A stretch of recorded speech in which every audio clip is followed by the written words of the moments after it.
Right.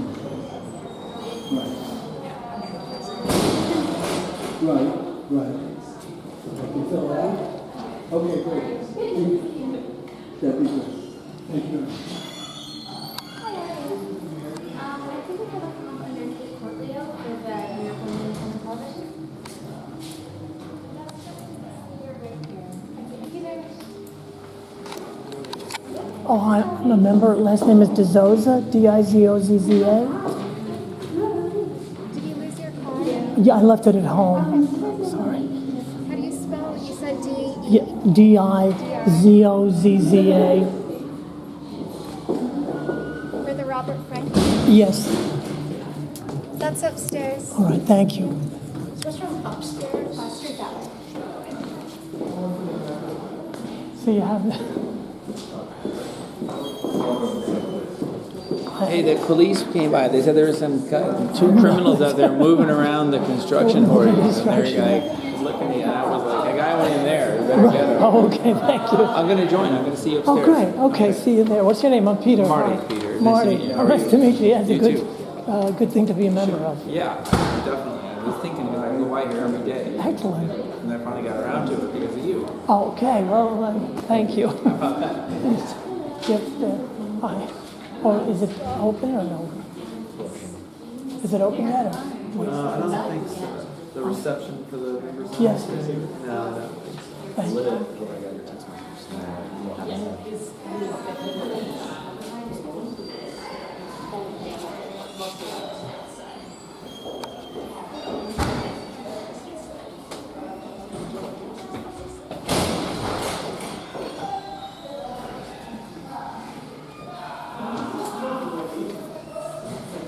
Now, seating for members only for the reception? All right, here you go. You got me. Thank you.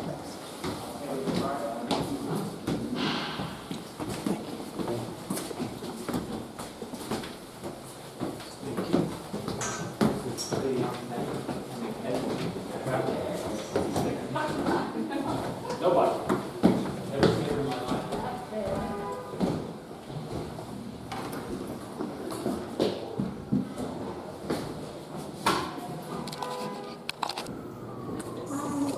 We're giving out this book as a special Cabernet Sauvignon. Yeah. Thank you so much. Enjoy.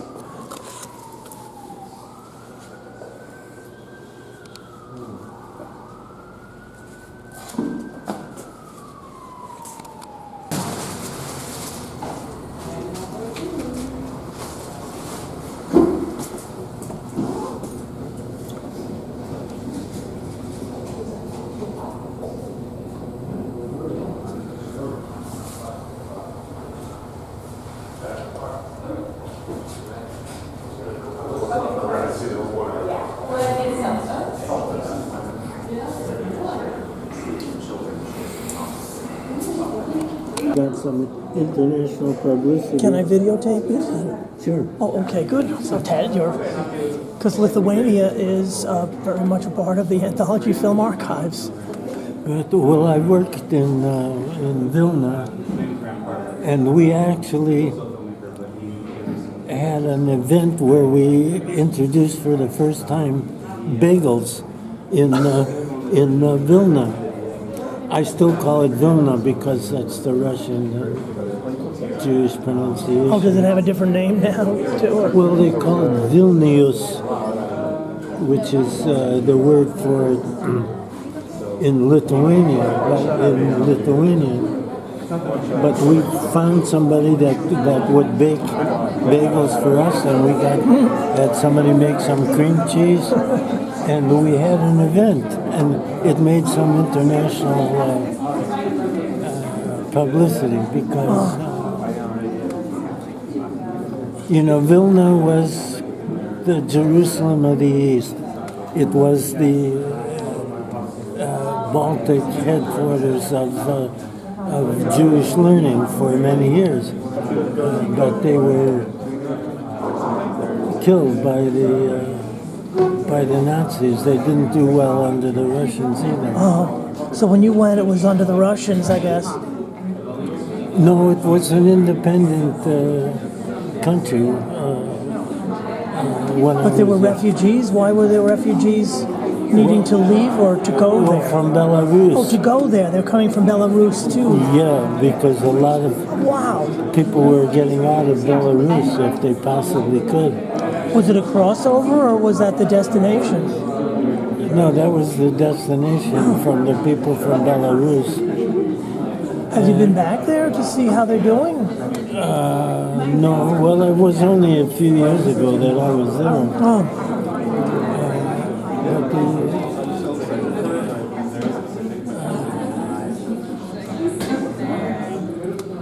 Belarus was not where people wanted to be.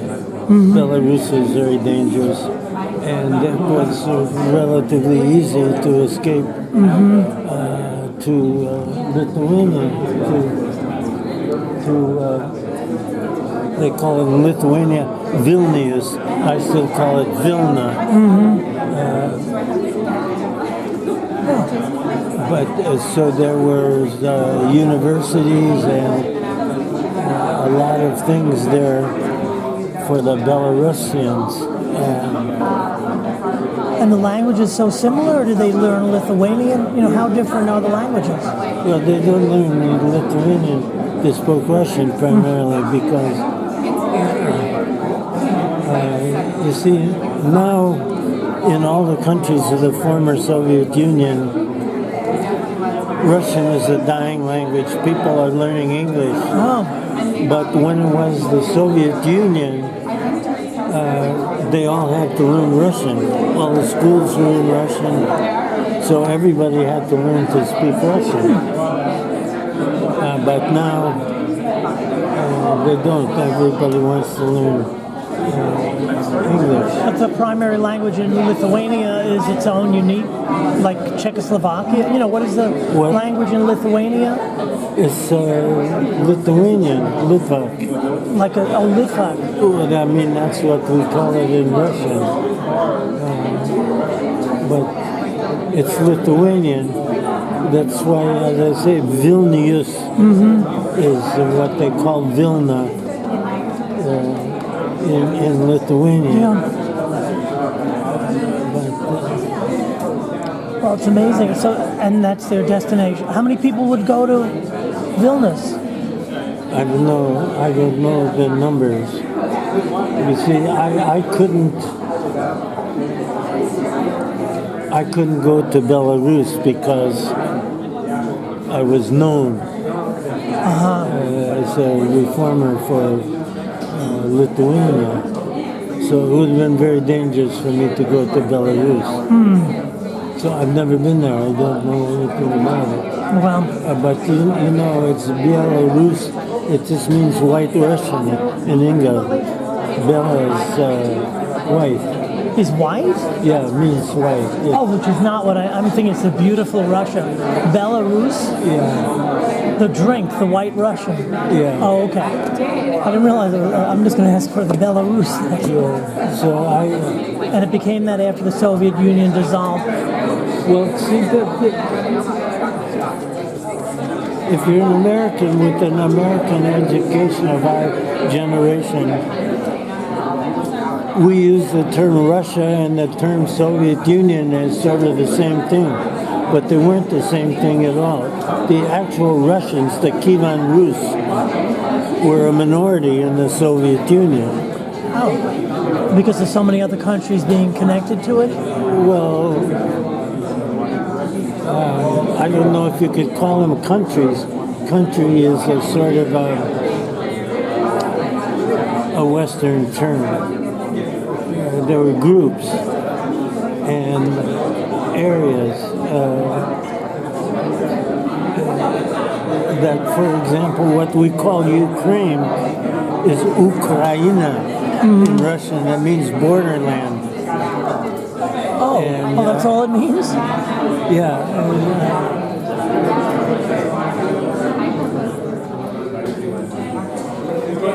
In the Soviet Union, you needed what they call a propiska, which is like an internal passport. and that's where you were entitled to live, and it had your ethnicity. And Jewish, for instance, was an ethnicity in the Soviet Union. So they were never Russians, and no Jews that will say, like in New York, well, they were from Russia, but they were not Russians, and they will never say they're Russians. Oh, even though they came from Russia. I mean, we know. They came from what we call Russia, but they were never Russians. And they never considered themselves Russian. They were never considered to be Russian. So we just got a very bad education in the U.S. Well, yeah. on that whole system.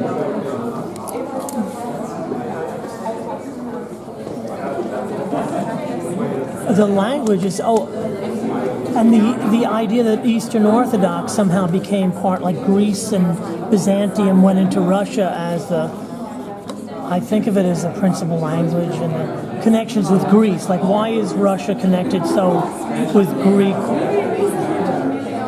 Well, even the Cyrillic, that's a whole... the lettering? Well, one of the common names, first names, what we would call first names in Russian is Kirill, because Cyrillic is from Kirill, who was Greek. So the Cyrillic alphabet was established in Russian by a Greek Kirill. I see. But the Greeks went to Russia, like, not as colonizers. I mean, what brought them in?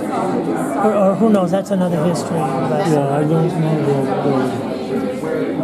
I was amazed to speak to people, from Greece who have connections with Russia. Oh, yeah. Well, thank you for connecting the Lithuanian. Excuse me, I'm going to get a little more wine. It's nice talking with you, Ted. Thank you very much. Nice to talk to you.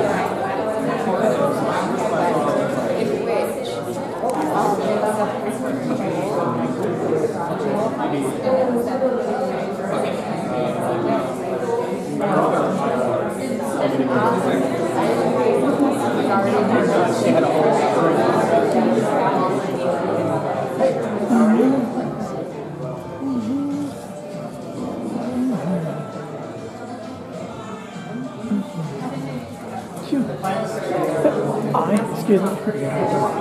All right.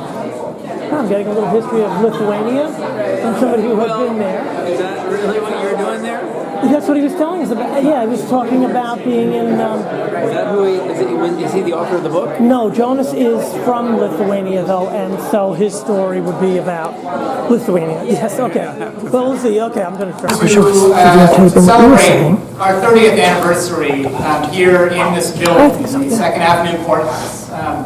You as members, I am guessing that you know that Anthology predates our occupation of this building. We were founded, of course, in 1970, but in 1979, we acquired this building. It took about 10 years to fundraise and to do the work of turning it into what it is today. It has changed not a whole lot since we opened here in 1988, December of 98.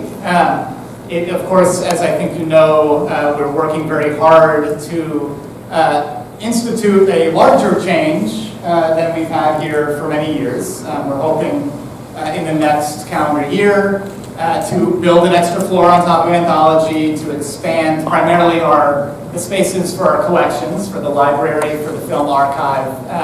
So I think in a lot of ways this is a good time to celebrate the building, to celebrate our occupation of it.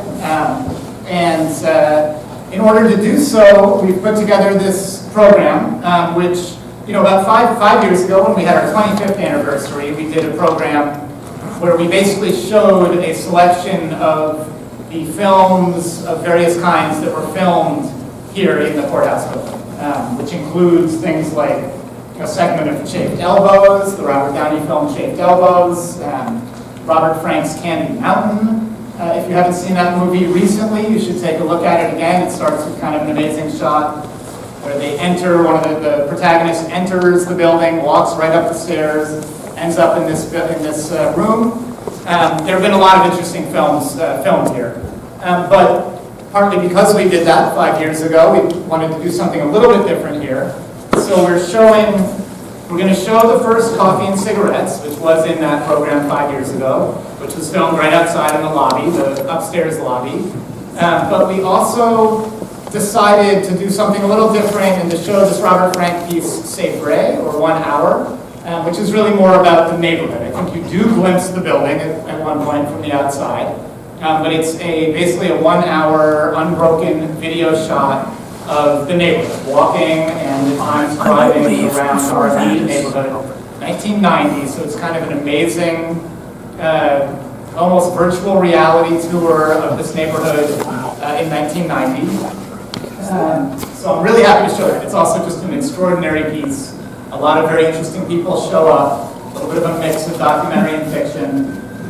We're going to start, though, with an excerpt of footage that Jonas Mika shot of the lead up to our opening here in 1988. Basically 4 or 5 days leading up to really being ready for prime time in the courthouse space. And as you'll see, it was a race to the finish.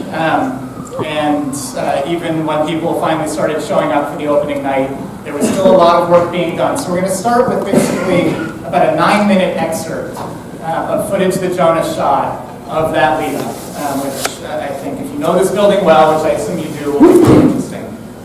So yeah, we're going to show the Jonas piece, we're going to show the Coffee and Cigarettes on 35, the first episode, and then we'll go into the Robert Frank piece, C'est Vrai, or 1 Hour. Usually when we do these, we put them late in the calendar so we know at that point what the next members only program is going to be.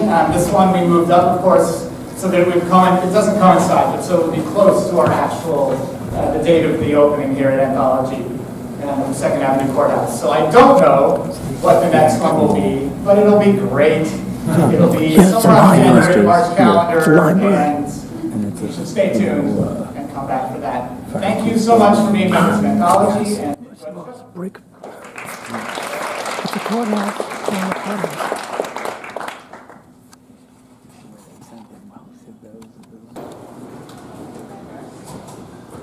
Good night, Ted.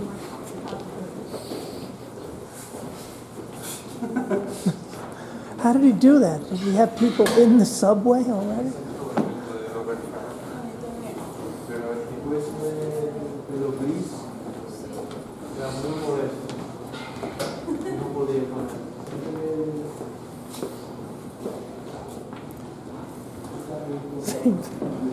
Did he have people in the subway that he was ready to photograph? Some people were already there. You know, they must have been placed in different areas so that he had to get to them, and they were just waiting for him to show up. But the subway, how did he get somebody on the subway? Or those people just let him take shots of them? And the sound was so strange. You know, somebody's got to run around with a boom mic. Well, I wasn't sure at first whether some of those conversations were scripted, but the way that they were the way they were natural spoken. And well, I think they were right, scripted. well, the spoken was not natural, but the way that they were natural in front of the camera, right? Oh, yeah. Instead of being, Yeah, so there's some rehearsal or preparation, but then it was before, you know, cell phones could call, tell them where they were going. Yeah, it was really interesting, actually. Yeah. I'm Peter, how do you do? Tyler. Yeah, nice to meet you too. I'll see you around. See you.